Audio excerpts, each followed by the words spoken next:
Good afternoon po sa inyong lahat, sa ating lahat. And of course, good afternoon to our God, our Master, our King. We thank you so much sa ating mga kaibigan, mga kapatid, mga kamanggagawa, and all throughout the world, throughout the Philippines na nakatunghay po sa ating live streaming this afternoon. At tayo'y naniniwala na ang ating Panginoon, katulad ng ginawa na naman kaninang umaga sa ating mga live streaming, sa ating mga kamanggagawa, sa ating mga kapastoran, and even sa iba't ibang mga churches. Napakasaya at napakasarap na napakarami po nating mga nalalasahan ng mga iba't ibang mga pagkain na siyang nagbibigay ng kalakasan sa ating mga physical and at the same time sa ating spiritual na kalalagayan. This afternoon, ako po si Pastora Henny Rabara together with my husband. Mamaya po na siya po yung magdadala ng mensahe. Samahan niyo po kami sa isa na namang pagla-live streaming to glorify the Lord, to glorify the King of Kings in our lives. Alam niyo po, hindi po kumbaga humihinto ang kapangyarihan ng Panginoon, ang kanyang presence sa bawat isa sa atin. Sabi ko nga, sa aking buhay ay marami po tayong natututunan na mga mensahe na galing sa ating Panginoon because of this lockdown. So this afternoon, samahan niyo po ako as we worship the Lord. You are feel free na mag-worship din kayo sa inyong mga tahanan dahil ang Diyos, hindi po siya nalilimitahan. He is an omnipresent God. He is everywhere. And He is omniscient. Alam niya ang bawat nangyayari at ginagawa natin sa ating buhay. So, i-declare po natin na ang Diyos ay tunay na napakabuti sa ating mga buhay. So, samahan niyo po ako. Pwede po kayong sumayaw dyan. Pwede rin po kayong kumanta. Pwede kayong umindak. Dahil ang ating ginagawa ay para sa ating Panginoon. So, let's worship the Lord together. So, isang masaya, magalak na awitin na ating makikita ngayong hapon. Hallelujah, hallelujah. Ang ating aawitin, ang Diyos ay mabuti. Ang Diyos ay mabuti, ang Diyos ay mabuti, ang Diyos ay mabuti sa akin. Ang Diyos ay mabuti, ang Diyos ay mabuti, ang Diyos ay mabuti sa akin. Mahal niya tayo. Mahal niya ako, mahal ko rin siya. Ang Diyos ay mabuti sa akin. Minsan pa. Ang Diyos ay mabuti, ang Diyos ay mabuti, ang Diyos ay mabuti sa akin. Ang Diyos ay mabuti, ang Diyos ay mabuti, ang Diyos ay mabuti sa akin. Thank you, Lord. Mahal niya ako, mahal ko rin siya. Ang Diyos ay mabuti sa akin. Declare natin, siya ang kandungan, ang kalakasan, matibay na sandigan, di nagbabago, di nagkukulang, siya sa atin ay nagmamahal.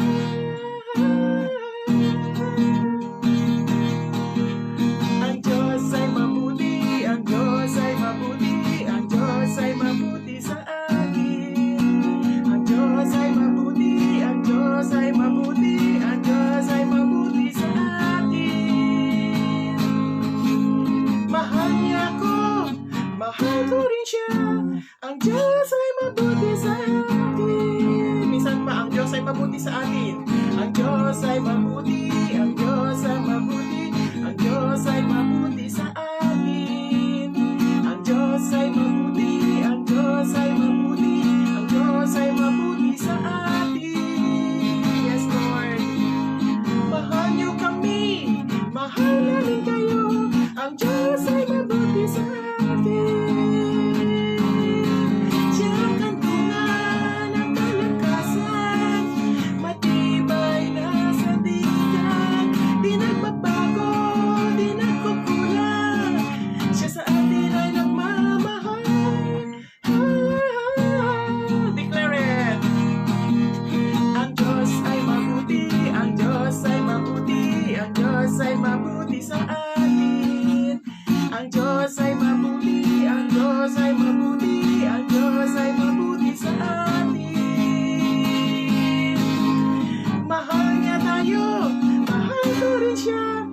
Diyos ay mabuti sa akin. For the last time.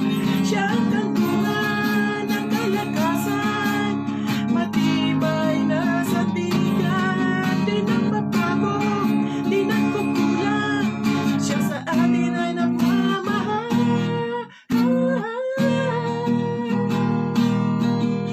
Ang Diyos ay mabuti, ang Diyos ay mabuti, ang Diyos ay mabuti sa akin.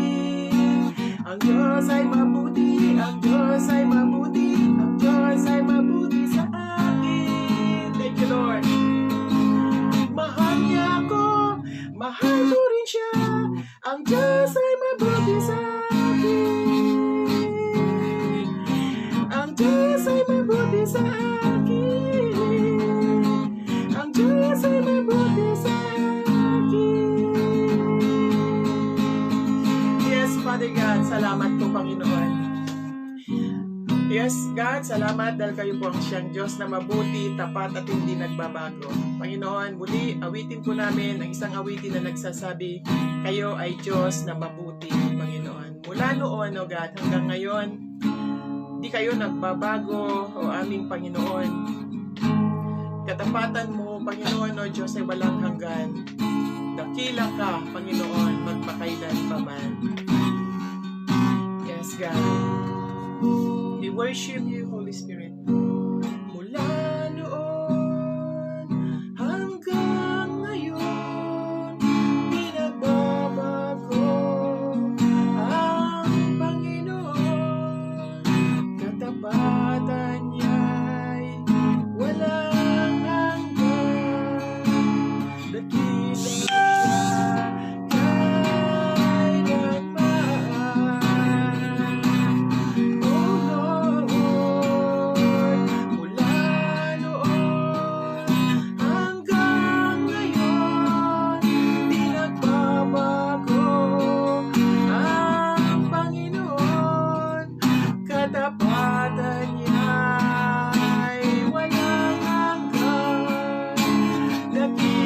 siya sabihin natin ang Diyos ay mabuti. Ang Diyos ay mabuti. Ang Diyos ay mabuti. Ang Diyos ay mabuti sa lahat niyang gawa.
Panginoon.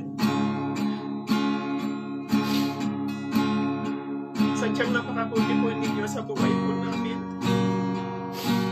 Sa bawat araw naming pagkagising, palagi naming dinideklara ang kabutihan po.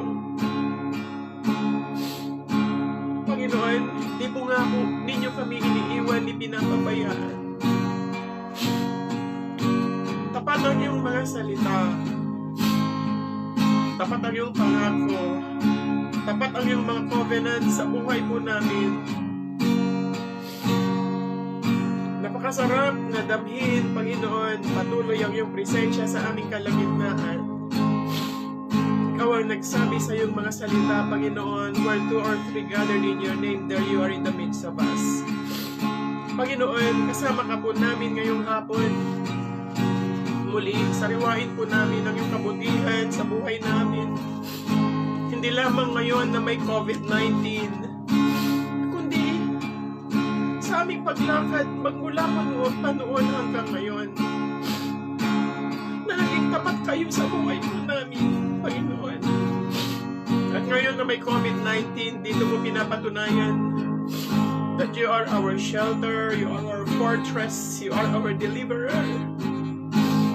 You are so near to each and every one of us. Panginoon, lubos po, Panginoon, ng aming mga puso nagagalak dahil meron kaming isang Diyos. Tunay na Diyos. Totoong Diyos. Tapat na Diyos. Na ang Diyos na ito ay sadyang napakabuti. Minsan pa, let's declare the goodness of God in our lives for the last time. Ang Diyos ay mabuti. Ang Diyos ay mabuti. Ang Diyos ay mabuti sa lahat niyang gawa. For the last time, ang Diyos ay mabuti. Ang Diyos ay mabuti. Ang Diyos ay mabuti sa lahat niyang gawa. Once again, dear God, ngayong hapon, lubos-lubos pa ang aming pasasalamat. And this time forth, Father God, muli kami ay makakarinig na naman ng iyong mensahe na dadalhin ng iyong lingkod na walang iba kundi ang aking asawa, Panginoon, si Bishop Vic Navarra. May you continue to anoint him with your power. May you continue to anoint his lips. May you continue to cover him. May you continue to guide him. And may the Holy Spirit continue to talk to him, O God, at this time forth, O God. We bless you, Lord. You are so good in our lives. This I pray in Jesus' mighty name. Amen. Makinig po muna po tayo ng isang awitin at ang aking asawa ay papasok na po for the message. Salamat po sa ating Panginoon.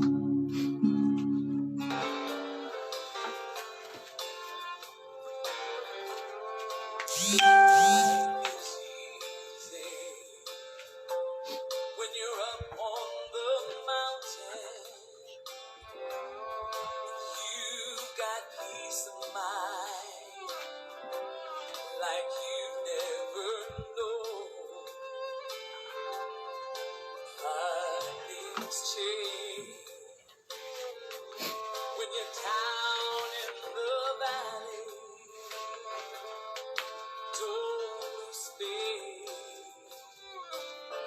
for you're never alone. For the God on the mountain is still God in the valley. When things go wrong, He'll make them right. And the God of the good times is still God in the Bad times, the God of the day is still God in the night.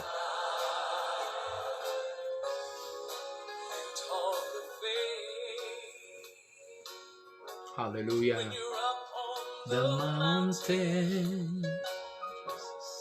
talk comes so easy Yes, yes. when life's at its best. Yeah.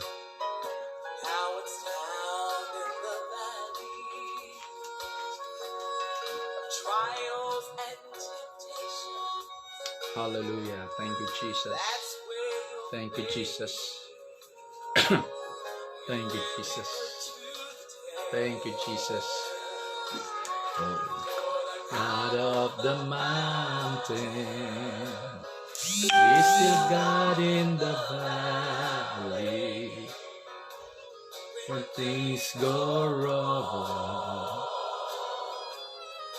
He'll let them right. The God of the good times, He's still God in the bad times.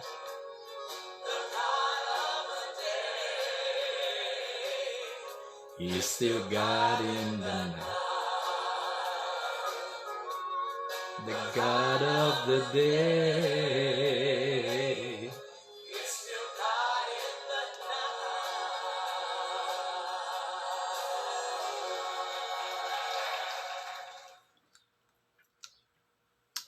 Yes, magandang hapon po sa ating lahat ng mga gilo nating taga-subaybay, taga-pakinig dito po sa ating pong programa. Live streaming po tayo. Salamat sa ating Panginoon sapagkat siya po ay hindi nagbabago. Siya yung kahapon, ngayon at magpakailanman. Siya ang Diyos sa kabundukan, siya ang Diyos sa kapanatagan, sa patag, siya ang Diyos sa lahat ng panahon. Siya ang Diyos sa lahat ng pagkakataon. Ang Diyos na ito ay hindi nagbabago. As the Bible says, Hebrews 13 verse 8, that Jesus is the same yesterday, today, and forever. Rest assured, my brothers and sisters, that the God that we serve, the God that we praise, the God that we worship, is a constant God. He never changed because one of His attributes is that our God is immutable. At pag sinabi nating immutable, hindi siya nagbabago. Hindi siya static, but He is a dynamic and a constant God. Maraming salamat that we have this God, our Creator, our Father, our Savior, and Lord. Once again, I would like to welcome you dito po sa ating pong programa at salamat sa Panginoon na tayo po ay magkakasama. Ito muli po ang inyong kapatid kamanggagawa, si Bishop Vic Rabara. Salamat sa inyong paglalaan ng panahon para tayo po ay magsama-sama. Katulad po na nasabi po ng aking pong may bahay si Pastor Henny, sa mga kapatiran po sa Triumphant Church Ministries International na sumubaybay sa ilang mga pastors kaninang umaga pa sa kanilang mga live streaming, I know that you receive a lot of spiritual feeding already. Talaga naman, sabi nga nila ay busog-lusog ang ating mga spiritual life dahil po sa ating pong pagsubaybay, sa ating pong pag-aabang sa mga mensahe na ipinarating ng Panginoon sa pamamagitan ng kanyang mga lingkod this morning. Dadagdagan po natin para sa ganun po ay lalo tayong busog-lusog. Salamat po sa ating Panginoon. By the way, huwag niyo pong kalilimutan po na mag-subscribe po sa aking YouTube channel, Vic Rabara Channel. Ano po? Vic Rabara Channel. Mag-subscribe po kayo para po yung mga nauna po na mga mensahe ay inyo pong ma-review, inyo pong maipasa, ma-share sa iba na inyong mga mahal sa buhay at ng inyong mga kaibigan. Thank you, Jesus. Tayo po ngayon ay darako po sa ating pagbubulay-bulay sa mga salita po ng ating Panginoon. Dito po sa Job. Ano po? The Book of Job. Ano po? The Book of Job. There are 22 verses dito sa chapter 1, pero hindi po natin babasahin po lahat po ito. Ito po ay nasa Old Testament at kung sa ating pag-aaral po sa literature, ang tanong po diyan ay ano ba ang genre ng Book of Job? What kind of literature is the Book of Job? Karamihan po ng mga Old Testament scholars, they classify the Book of Job as part of the poetical books in the Old Testament. Ano po? Poetical books. This is not a simple narrative. This is not prophetic. This is not a gospel. This is not an epistle. This is not a letter. It is part of the poetry books in the Bible, in particular sa Old Testament. Job chapter 1, babasahin ko po ang ilang mga talata, verses 1 hanggang verse 3. Verses 1 to 3 sa English Standard Version. English Standard Version. There was a man in the land of Uz whose name was Job. Yung Uz, kung hahanapin natin po sa modern map, sa globe sa ngayon, ay hindi nyo po basta-basta na makikita. Sapagkat ito po ay yung pong old map po ito. Now, kung titingnan natin yung katumbas po niya ngayon, ano po, halimbawa, yung bansa na Babylon, na nababasa natin sa Old Testament, ay hindi nyo na makikita sa bagong mapa. Kundi ang katumbas po ng Babylon o ang pangalan ng Babylon ngayon na ay Iraq. Iraq. Ano po? Iraq. Ano? Ngayon, yung Uz, ang pangalan po niya ay Saudi Arabia. Ano po? Yan po yung Saudi Arabia. Ulitin ko po. There was a man, kung sa panahon natin ngayon, there was a man in the land of Saudi Arabia whose name was Job, and that man was, sabi, blameless and upright and one who feared God and turned away from evil. Tignan niyo po yung apat na yon, the description. Blameless, upright, one who feared God and turned away from evil. Verse 2. There were born of him 7 sons and 3 daughters. He possessed 7,000 sheep, 3,000 camels, 500 yoke of oxen, and 500 female donkeys, and very many servants, so that this man was the greatest of all the people of the East. Tumalun po tayo sa ilang mga talata po. Tumalun po tayo. Punta po tayo doon sa verse 20 hanggang 22. Then Job arose and tore his robe and shaved his head and fell on the ground and worshipped. And he said, Naked I came from my mother's womb, and naked shall I return. The Lord gave, and the Lord has taken away. Blessed be the name of the Lord. Verse 22, in all this, Job did not sin or charge God with wrong. Ito po ay bahagi sa mga nakasulat na mga salita ng ating Panginoon na ito po ngayon ay ating pagbubulay-bulayan.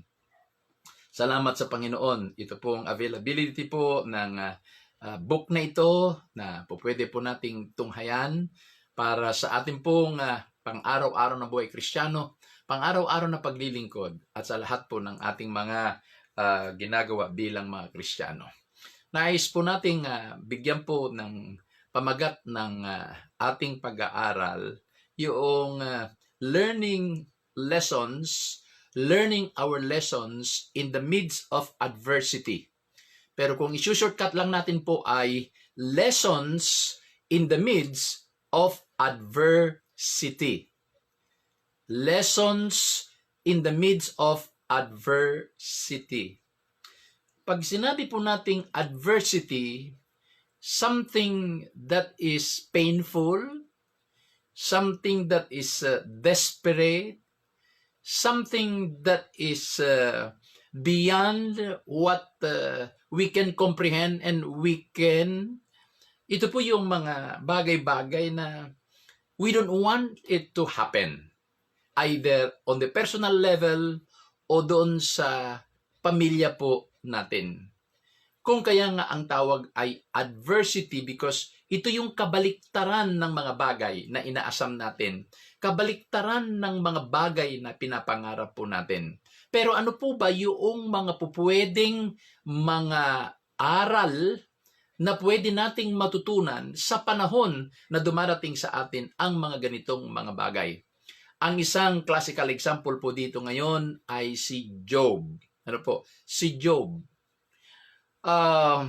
Dahil sa poetical po ito, mayroong mga nagsasabi na itong pangalang Job ay hindi talaga factual na name, kundi siyempre sa poetry ay nilagyan lang ng pangalan, pero wala talagang ganitong talagang tao na nabuhay na Job ang pangalan.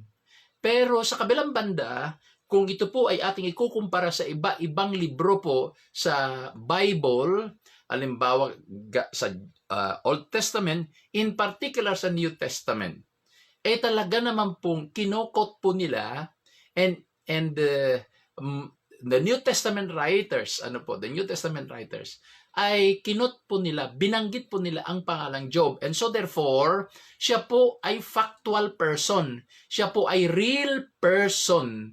Hindi lamang po siya a poetical person, kundi real person. Ito po si Job. Talagang tao. Before we proceed further, ay nice kong tingnan natin, sino ba ito si Job? Ano po? Sino ba ito si Job? Number one, Job is a man of integrity. Job is a man of integrity. Dahil yung nabasa natin kanina sa verse 1, talaga naman pong napakaliwanag na talagang sinabi dyan ay he was blameless, he was upright, one who feared God, and turned away from evil. And so, in one word, siya po ay man of integrity or a man of character. Now, the question there is, kung siya po ay man of integrity and character, the question, siya ba ay hindi makasalanan? At siya ba ay hindi nagkasala? That would be a question that would be raised from you as a Bible reader. Siya ba ay hindi nagkasala? Sapagkat sabi, blameless, one who feared God, one who shunned away from evil. Wow, ang ganda yung mga description na binanggit. Now, my answer to that is that he is also a sinner like us. Sapagkat kung sabihin natin hindi siya makasalanan, then we will violate a rule in hermeneutics na sinasabi sa hermeneutics, Scripture interprets Scripture. In other words, may mababasa tayo sa ibang bahagi ng banal na kasulatan that all are sinners. And so Job is not an exemption to that verse that all are sinners. Si Job din po ay sinner. Pero ba't sinabing blameless? The one who feared God and the one who shunned away evil. Ang ibig lang sabihin po yan, because it is a poetical book in the Old Testament, ang ibig lang sabihin po yan ay, he did not practice committing sin. In other words, he was not a habitual, he was not a habitual sinner.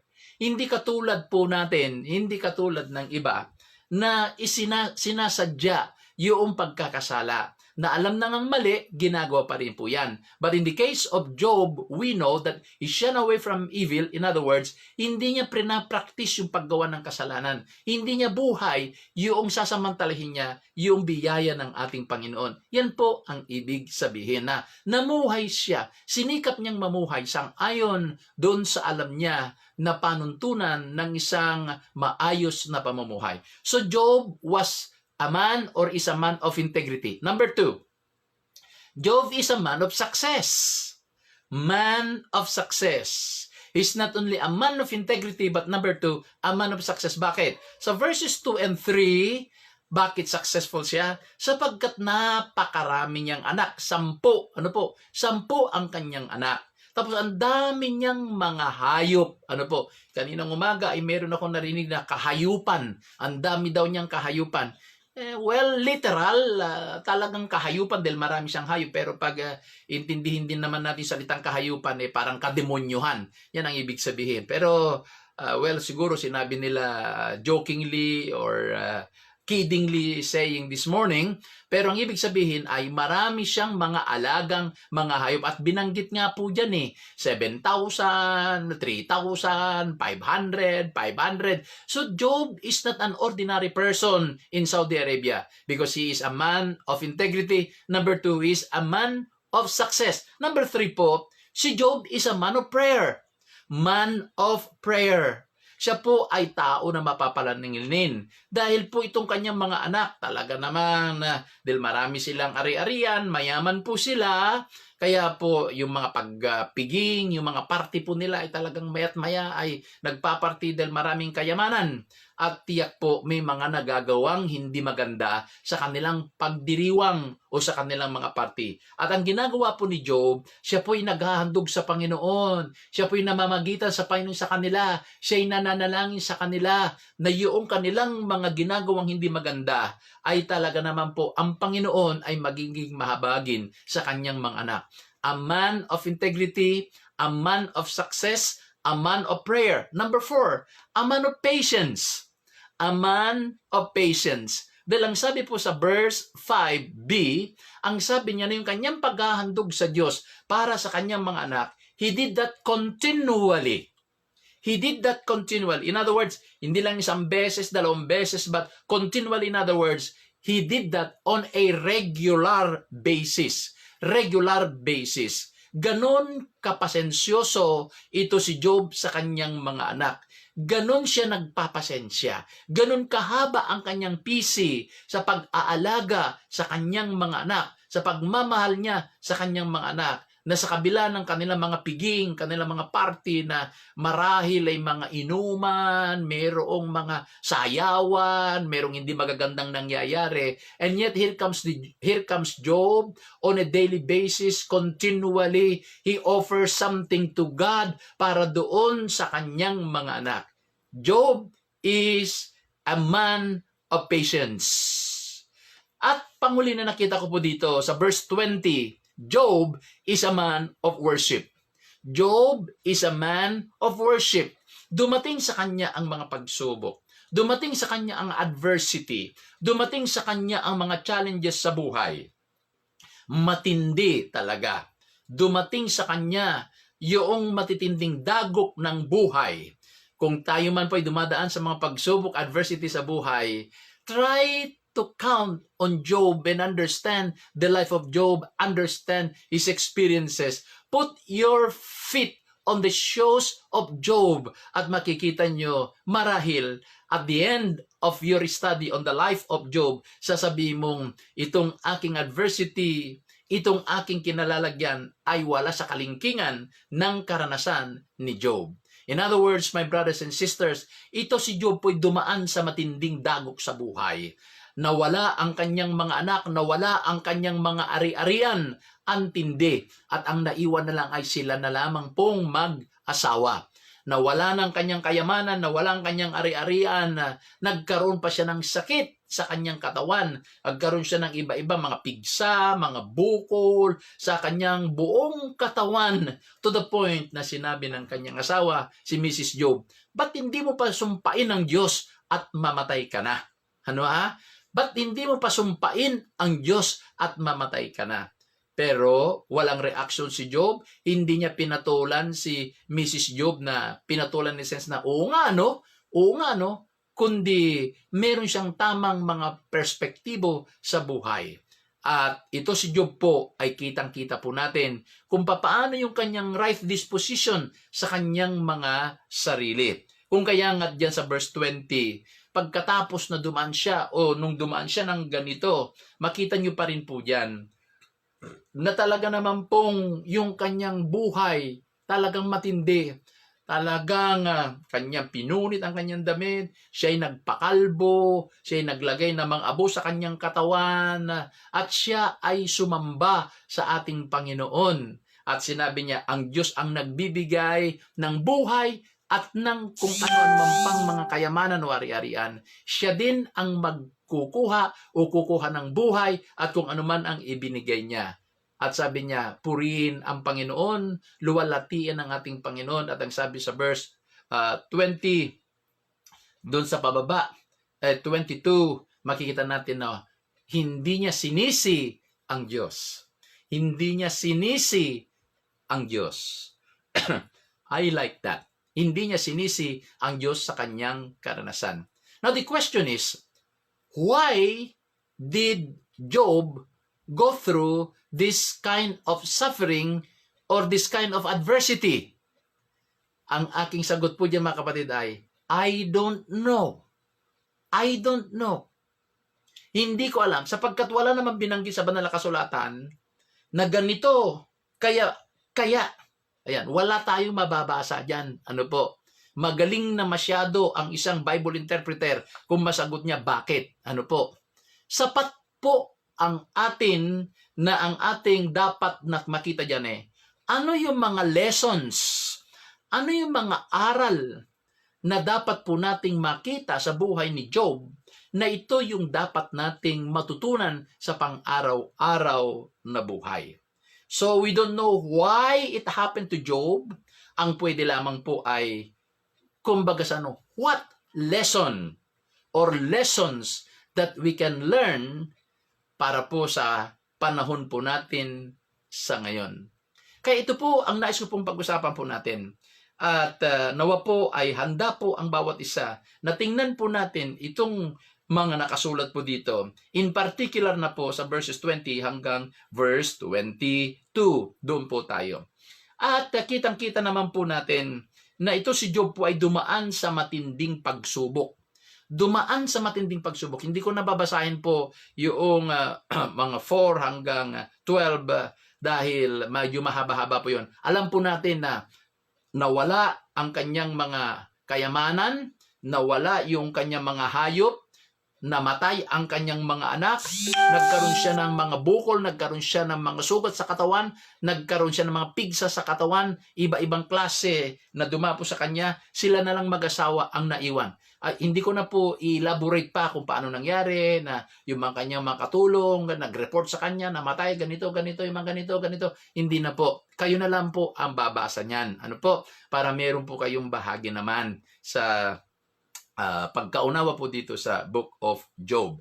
Gusto ko na lamang pong tingnan natin ano yung mga lessons na pwede nating matutunan doon sa naging karanasan ni Job na ito ay ating pwedeng gamitin sa panahon natin ngayon. Dumaan siya sa matinding pagsubok. Dumaan siya sa mga dagok sa buhay. Matindi. Ano po? Matindi. Biro mo 10 anak mo mamamatay. Ang hirap po noon. Talaga mang mabigat po noon. Mamatay nga lang yung alaga mong pusa Ang sama na ng loob mo. Mamatay lang yung isang aso mo. Ang sama na ng loob mo. Mabasag lang yung LCD ng cellphone mo. Ang sama na ng loob mo. How much more kung yung mismong dugo sa dugo mo, mga anak mong mawala? How much more yung mga pinagpaguran mo na kayamanan mo mawala? How much more kung yung mga hayop na inalagaan mo na pinarami mo ay mawala? At ikaw mismo sa iyong katawan, ikaw mismo sa iyong physical, medical na buhay ay tatamaan ka. Talaga naman po, napakahirap natin din po sigurong i-drawing, napakahirap naman po natin sigurong ipaliwanag kung tayo ang dumaan doon. Pero sapat po ito pong karanasan ni Job na mapagkukunan po natin ng mga aral sa ating buhay-buhay. Ngayon nga po ay magbibigay lang po ako ng ilan na mga lessons. Maraming lessons ang pwedeng matutunan. Sa inyong pagbabasa, the Lord can speak to you personally. Sa inyong pagbubulay-bulay sa Book of Job, the Lord will deal with you personally at meron siyang ituturo sa inyo na specific na lesson para sa inyo. Ang tawag po doon ay Rema. Ano po? Rema. Na pag binasa mo yung Logos, yung written word of God, at pag merong personal na mensahe ng Diyos para sa iyo, talaga naman matinding dating sa iyo, ang tawag doon ay Rema. Talaga yung nabasa mo ay hindi lamang nanatiling words, hindi lang nanatili na mga text, kundi ito ay may impact sa buhay mo na talagang magbabago sa buhay mo. Ang tawag doon ay rema. So, una po na nakita ko po na aral na pwede nating magtunan sa buhay ni Job is the virtue of humbleness. The virtue of humbleness. Or the strength, or the quality of humbleness. The moral strength, or the truthfulness of your humbleness. Talagang makikita natin dito yung pagpapakababa ni Job. Verse 20, Job arose and tore his robe and shaved his head and fell on the ground and worshiped. Yung humbleness niya, yung pagpapakababa, na despite of those adversities in life, despite of those tragedies in life, despite of those painful experiences that Job went through, nanatili siyang mapagpakumbaba sa harapan ng Diyos. Yung expression dito na sinabi niya, tore his robe, shaved his head, nagpakalbo, and fell on the ground and worship. This is something beyond yung natural na ginagawa ng tao. Na kapag tayo sasamba sa Diyos, hindi mo naman kinakailangan magpakalbo ka, hindi naman kinakailangan na wasakin mo yung damit mo. Sapat na halimbawa yung puso, isip mo ay talagang nakatuon sa Panginoon. But in this case, this is really something that Job demonstrated sa kanyang lubusang pagpapakababa, sa kanyang kalagayan, na imbis na mag-question siya, imbis na ibato niya sa Diyos at questionin niya ang Diyos, ang naging proper posture niya ay nagpakababa siya. So ito yung unang-unang nakita ko na lesson na pwede nating matutunan na sa panahon na padadaanin tayo ng Diyos sa mga pagsubok, sa panahon na padadaanin tayo ng Diyos sa mga challenges sa buhay, isa sa pwede nating matutunan habang dumadaan tayo doon is the virtue of humbleness. Na matuto tayong magpakababa, matuto tayo na magpakumbaba sa harapan ng Diyos. My brothers and sisters, my friends, my fellow pastors, maaring meron tayong mga pangarap, meron tayong gustong marating, meron tayong gustong makamtan. Walang masama na tayo ay managinip, mangarap. Total libre ang managinip, mangarap ka. At total, mangangarap ka na lang din. Huwag ka na mangarap na maliit. Mangarap ka na ng malaki. May mga pangarap tayong malalaki sa personal na buhay. Pangarap tayo sa ating pamilya. Pangarap tayo sa ating mga negosyo. Marami tayong mga pangarap. Pero hindi lahat ng mga pangarap natin ay ating nakakamtan. Hindi lahat ng ating mga pangarap ay ating nakukuha. At kapag hindi tayo magiging maingat, pag hindi tayo magiging maingat, kung sino-sino ang sisisihin natin kung kaya't hindi natin nakuha yung gusto natin. We will blame other people of not reaching your dreams or your aspirations. At meron pang tendency dyan na pwede mo pang ikumpara ang sarili mo sa iba. Pwede mo ikumpara na mas magaling ka kaysa sa iba, mas marami kang nagawa kaysa sa iba, mas worthy ka kaysa sa iba, pero ba't hindi nangyari sa iyo?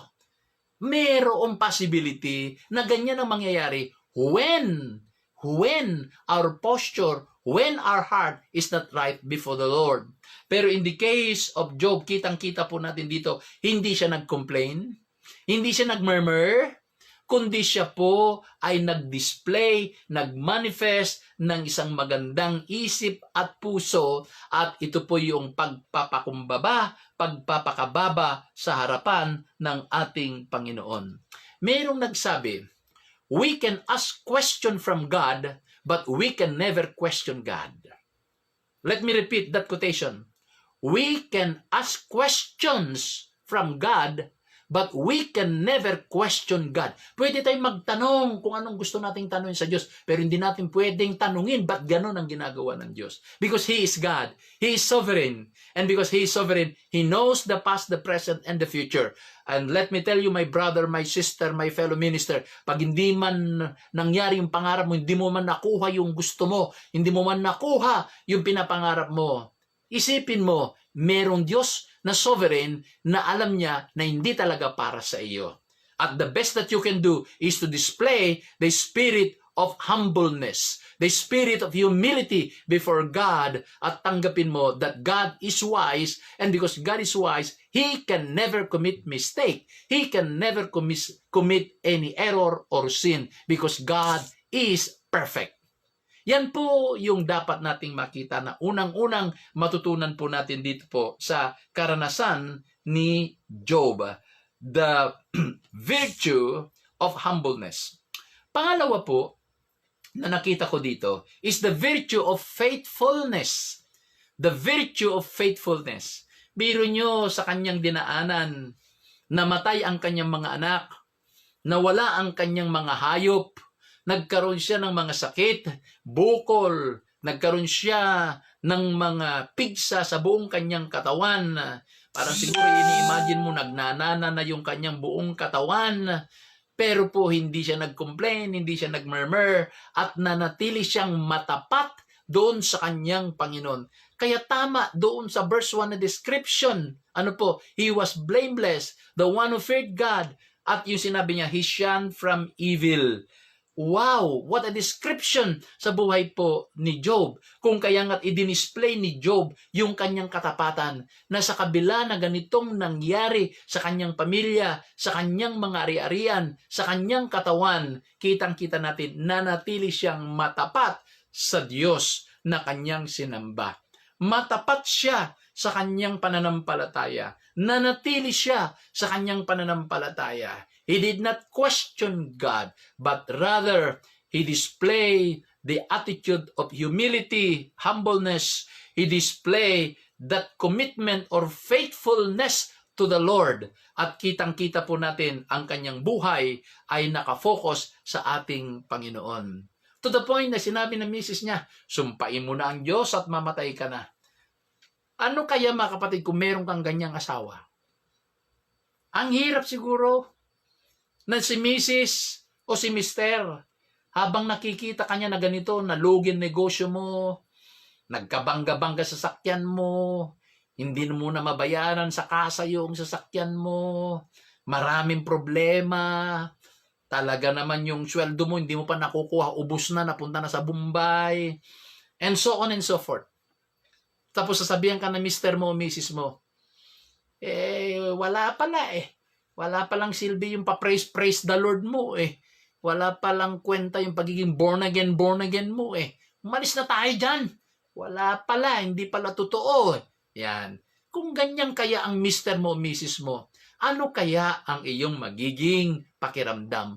Ano kaya ang magiging damdamin mo kung ganyan ang sasabihin ng Mrs. mo? In the case of Job, mabigat.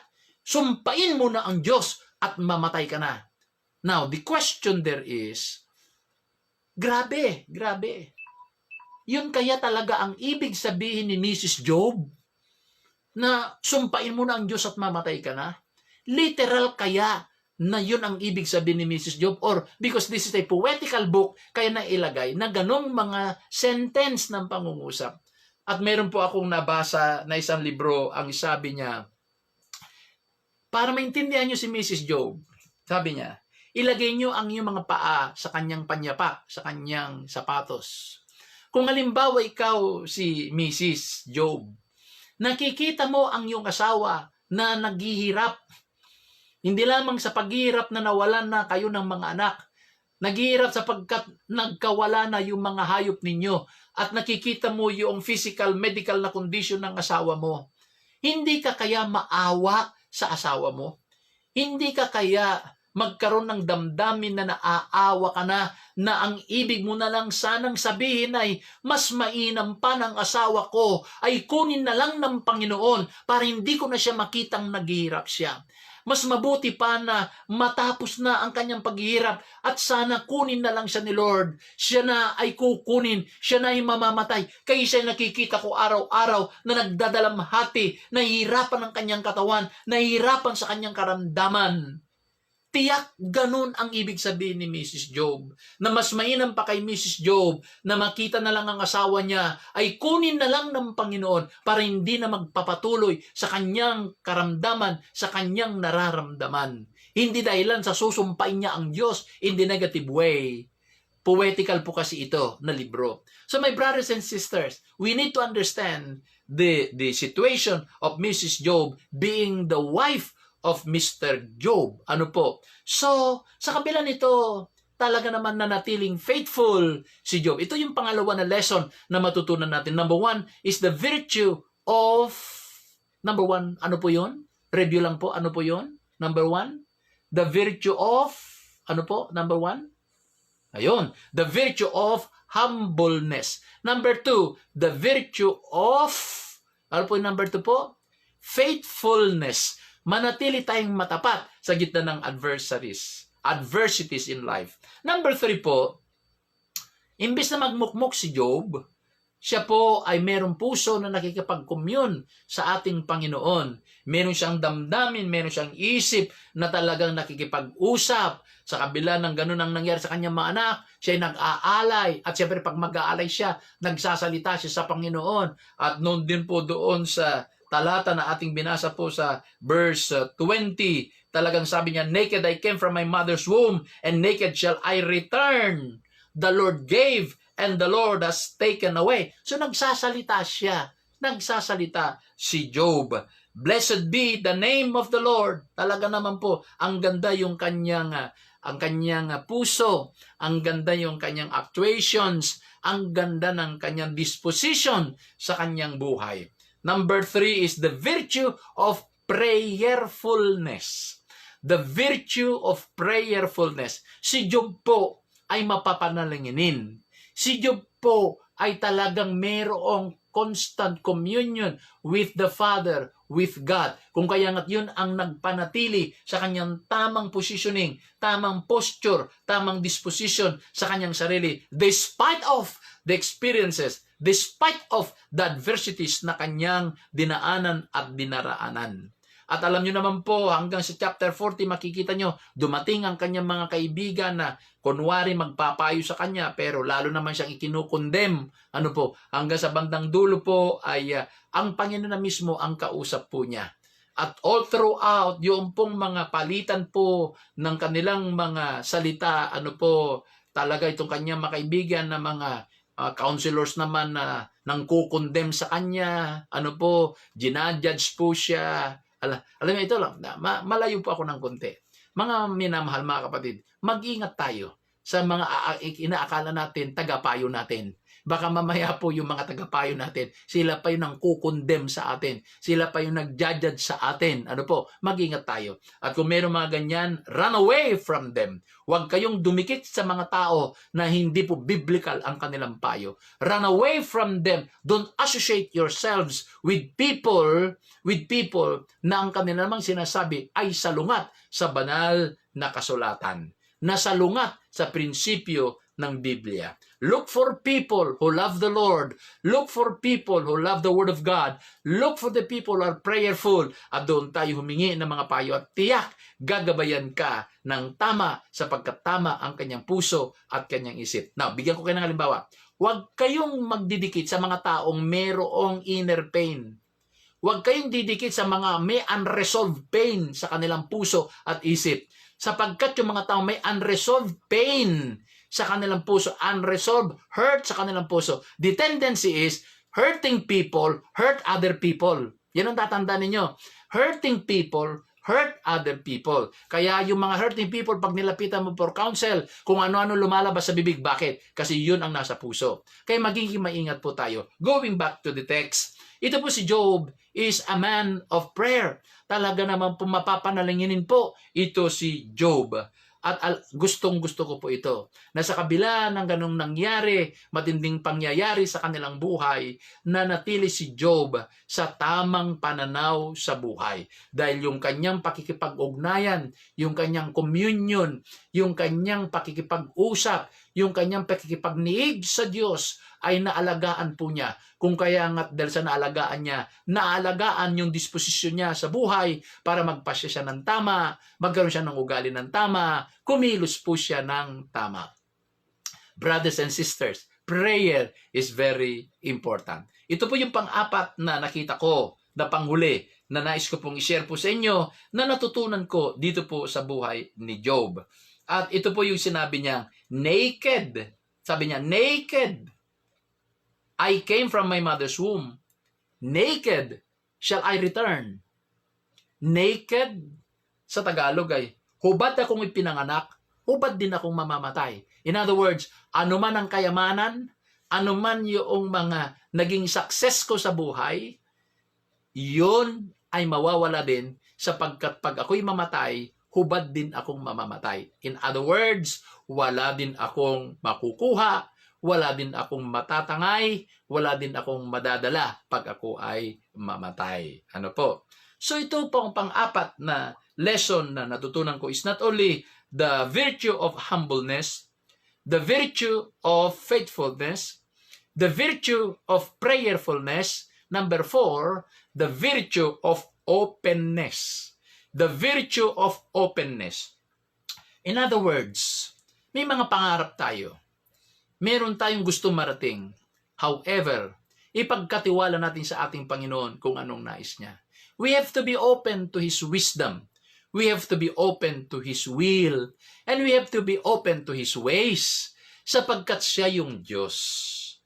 Kumbaga, not what we want, but what He purposed for us. Hindi yung gusto natin, kundi kung ano yung plano niya, kundi kung ano yung panukala niya, yun ang ating tatanggapin. Meron tayong plano, pero maging bukas tayo sa nais ng ating Panginoon. May pangarap ka na gusto makamtan, hindi mo nakamtan, be open. Meron kang plano na makamit mo itong posisyon na ito, itong kalagayan na ito, may promote ka sa ganito, na ikaw sanang ganito, ikaw dapat ang papalit sa manager mo, ikaw ang dapat napapalit doon sa boss mo, ikaw ang papalit sa pastor mo, ikaw ang papalit doon. Hindi nangyari. Be open because the Lord knows what is best for you. The Lord knows His plan for you. Hindi yung gusto mo. Dahil kung igigit mong gusto mo, ang dadating sa'yo yan ay sama lang ng loob. Sama ng loob at panunumbat sa iba at paninisi sa iba at kung ano-ano ang iyong mga idinadamay kung bakit hindi nangyari ang gusto mo. The best disposition is to be open to the wisdom, to the will, and to the ways of God because He is God. As I have said, we can ask questions from God, but we can never question God because He is God. And God can never commit any error or mistake because God is perfect and God is holy. My brothers and sisters, I challenge you. In the midst of your adversities in life, in the midst of your challenges, in the midst of painful experiences in life, consider the life of Job. Kung papaano at kung gaano katindi yung kanyang naging karanasan sa buhay. Kung gaano kalalim yung kanyang naging karanasan. At sa iyong pagtingin sa buhay ni Job, try to learn these 4 lessons. The virtue of humbleness. Yung pagpapakababa. Number 2, the virtue of faithfulness. Maging matapat ka. Maging matapat ka. Number 3, the virtue of prayerfulness. Yung pananalangin, alagaan mo. Pagkikipag-ugnayan mo sa Diyos, alagaan mo. And number 4, the virtue of openness. The Lord knows what is best for you. Kung kaya nga't ipagkatiwala natin ang ating buhay sa Kanya. Let me end by my personal testimony. Hindi ko po pinangarap na ako'y magkasakit ng ganito.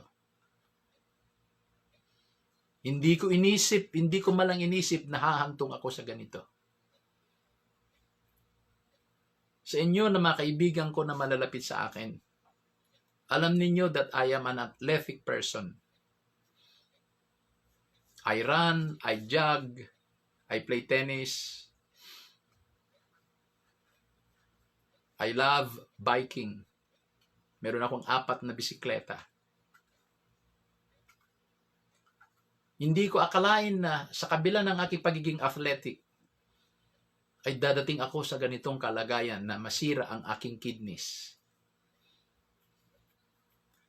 Mahirap para sa akin na unawain sapagkat sa tingin ko, sa aking pag-exercise, ay sinisikap kong gawin ang aking personal obligations, responsibilities to take good care of myself, of my body. Pero sa kabilang banda, hindi ko inaalis yung katotohanan na naabuso ko ang aking katawan. Sa pagnanais ko na makapaglingkod ako ng todo-todo, ay naabuso ko ang aking katawan na parang wala ng pahinga. Wala ng pahinga. Lakad dito, lakad doon, lipad dito, lipad doon. Hindi ako nagsisisi sa aking mga ginawa. Hindi ako nagsisisi sa aking mga naging achievements. Pero ito po yung nakuha ko. Dahil biblical din naman po. Kung ano ang ating itanim, yan po'y ating aanihin. Hindi ako naging good steward sa aking katawan dahil naabuso. Ito po ang naging bunga. Kaya nung malaman kong may problema na po ang aking mga kidneys, talagang na-frustrate po ako. Talagang dumating sa buhay ko na I was psychologically affected. Talaga naman pong matindi ang dumating sa buhay ko. Mga pagtatanong sa isip ko, bakit nangyari ang mga ganong bagay?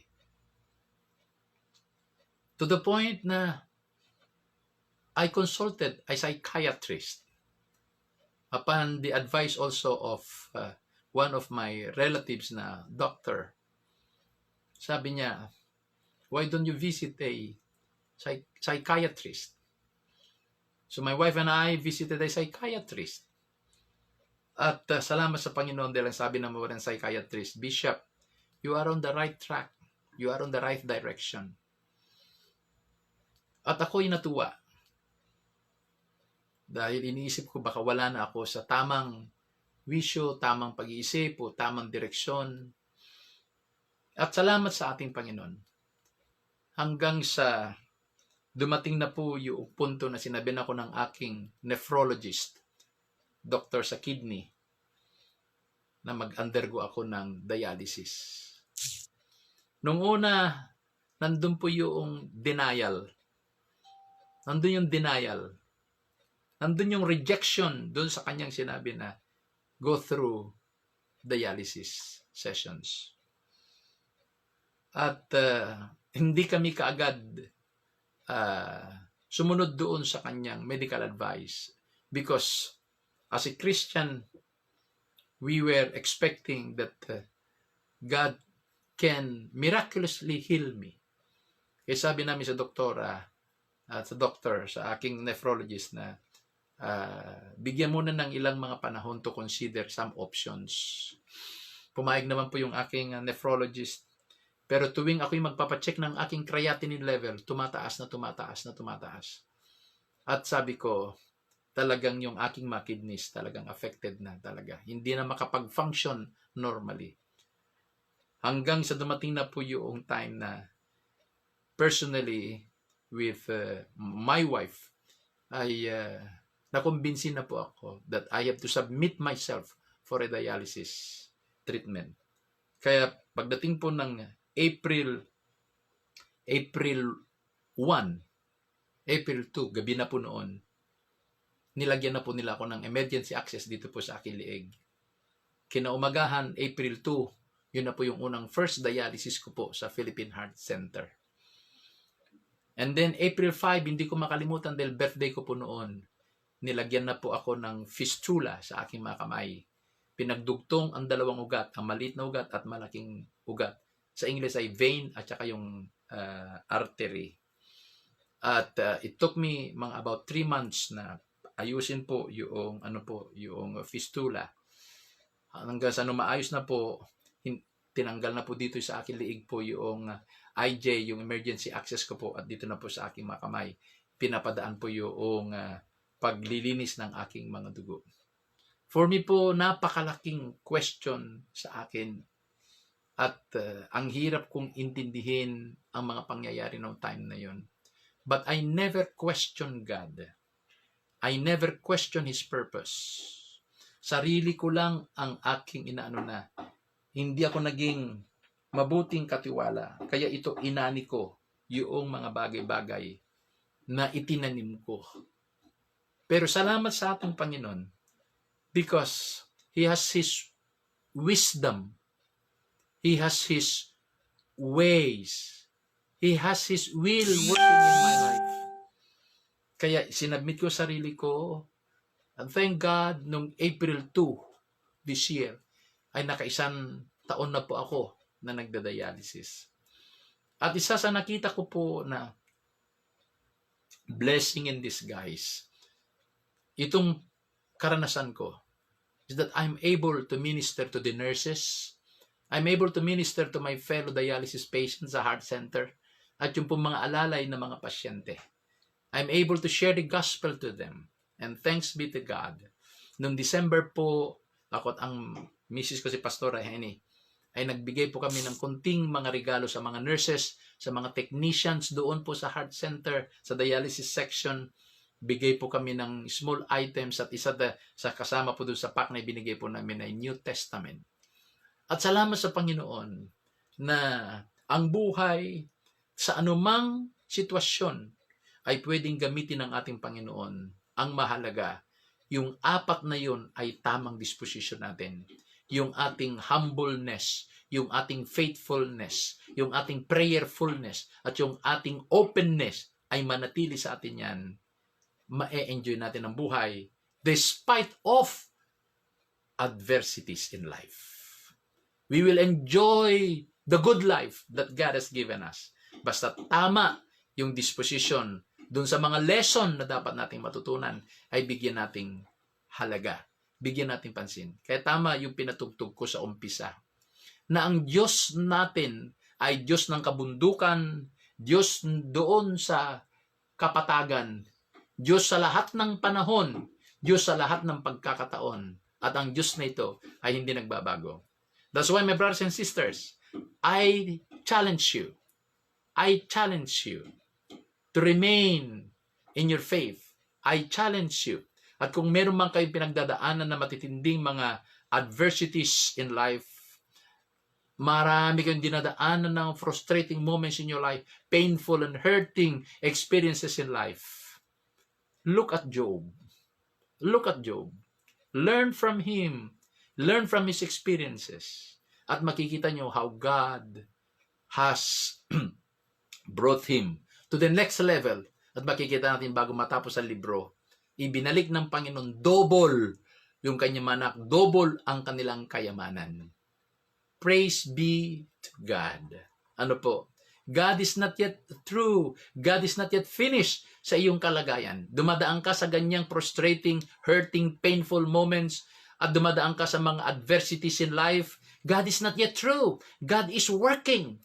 God is moving. God is doing something in your life that you would never know. Pero at the end, makikita mo that God is good.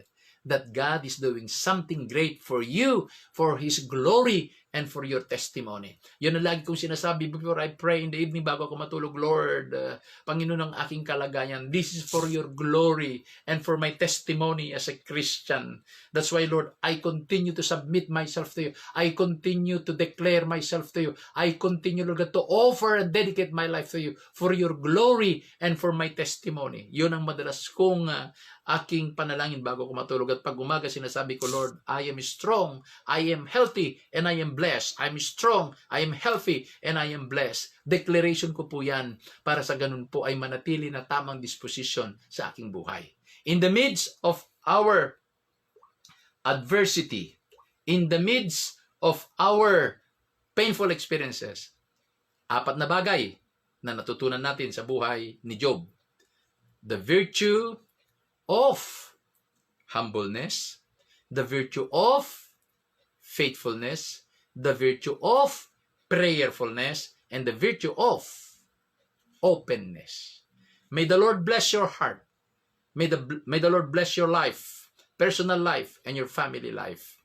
Lord, I pray for my brother and my sister watching and joining me in this live streaming.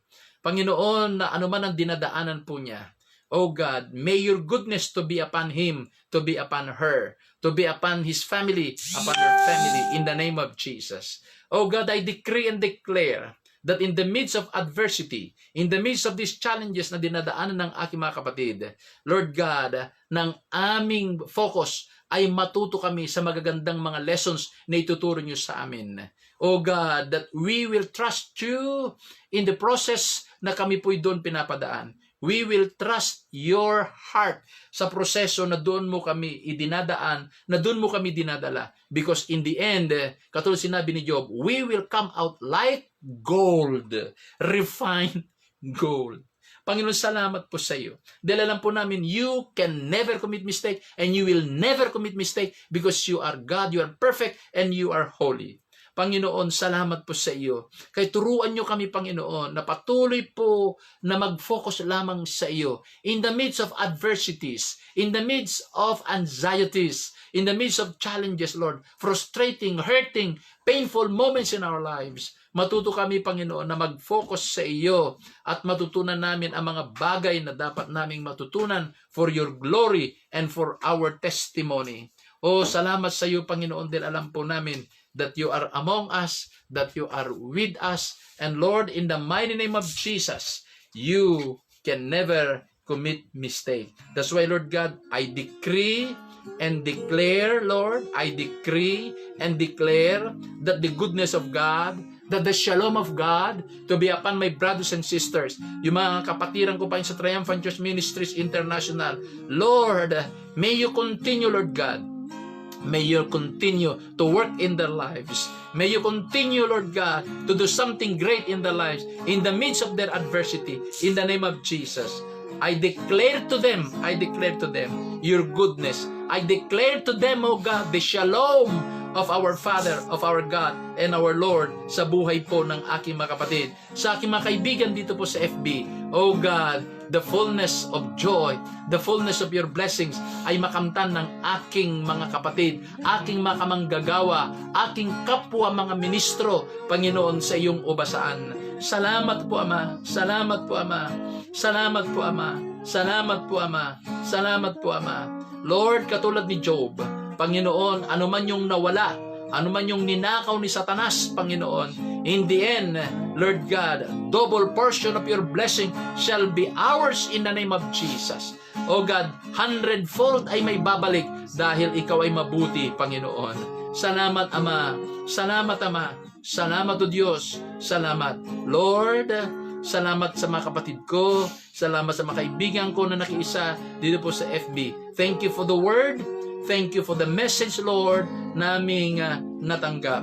That in the midst of adversity, ito ay ilan sa mga bagay na matutunan namin. The virtue, O God, of humbleness, the virtue of faithfulness, the virtue of prayerfulness, and the virtue of openness. Salamat po sa iyo. Salamat po sa iyo. Selyuhan ninyo sa aming isip at puso ang mga mensahe na aming natanggap. In the name of Jesus. In the name of Jesus. At kung ano man yung natutunan namin, we will share that to our friends. We will share that to our loved ones. We will share that, O God, to our neighbors. Salamat po sa inyo, Ama. Tinatagubilin ko sa iyo ang aming buhay, ang aming mga karanasan bilang mga anak mo at bilang mga lingkod mo. Purihin ka. Purihin ka. Salamat sa libro ni Job na natutunan namin ang ilang mga bagay. Ama, tanggapin niyo ang kapurihan. Tanggapin niyo ang kaluwalhatian. Tanggapin niyo po ang aming taos-pusong pasasalamat dahil sa iyo nababagay ang lahat ng ito. Sa nag-iisang Diyos, sa tatlong persona, sa Ama, sa Anak, at sa Banal na Espiritu, kami ay dumadalangin. Ang lahat ng anak ng Diyos ay magsabi ng Amen, Amen, at Amen. Maraming salamat po sa ating lahat. Nawa po ang naging buhay ni Job ay naging pagpapala po sa ating lahat. At tayo din po ay maging pagpapala sa iba nating mga kaibigan. Salamat sa inyong pakikiisa. Hanggang sa muli. Ito po ang inyong kapatid kamanggagawa, si Bishop Vic Rabara. Nagpapasalamat, pansamantalang nagpapaalam. Ang kapayapaan, ang pagpapala ng Diyos ay sumaating lahat at ang kanyang kabutihan ay ipasa natin sa iba. Pansamantalang nagsasabing hanggang sa muli. Shalom po sa ating lahat.